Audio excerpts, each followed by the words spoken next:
The long arm of the law has finally caught up with SunWest Corporation owner and former party list representative Elizalde Co, who sits in detention in a Czech Republic facility after a failed attempt to enter Germany given his canceled passport and lack of travel documents.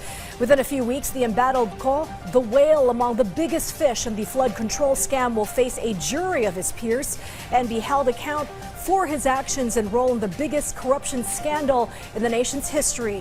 As we hear more from our Kenneth Paciente.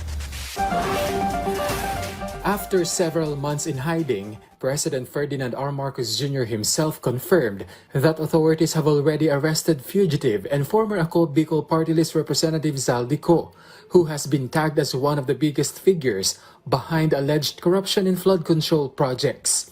According to the president, Co was intercepted at the German border after entering from Czech Republic. He was not allowed entry due to lack of proper documentation and was returned to Czech authorities, where he is currently detained. The president emphasized that the government is in close coordination with the Czech government to ensure all legal processes are followed and to facilitate his return to the Philippines at the earliest possible time. While he has not yet been declared guilty, Malacanang said the president welcomed Co's arrest, stressing that it is only right for him to be investigated, especially as he is considered a fugitive. Definitely. Dahil sabi nga po natin, ang utos po niya, managot ang dapat na managot.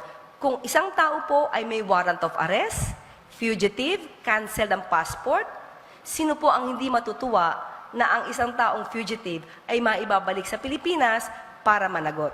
The palace was also asked about Co's earlier statements linking the president to corruption issues and whether the president is prepared should he be mentioned in a possible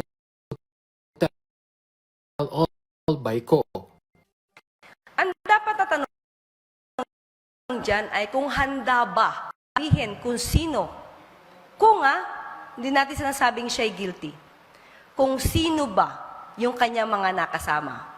Ang Pangulo, ulitin po natin, ang siyang nagsimulang magpa-imbestiga flood control projects. Siya ang nangunang magpa-imbestiga ng di umanong korupsyon. Ang Pangulo ay handang makinig sa lahat na maaaring sabihin ng mga taong involved at dapat na managot sa batas. Co left the country in mid-2025, supposedly for medical treatment, but he never returned after the investigation into flood control projects was launched.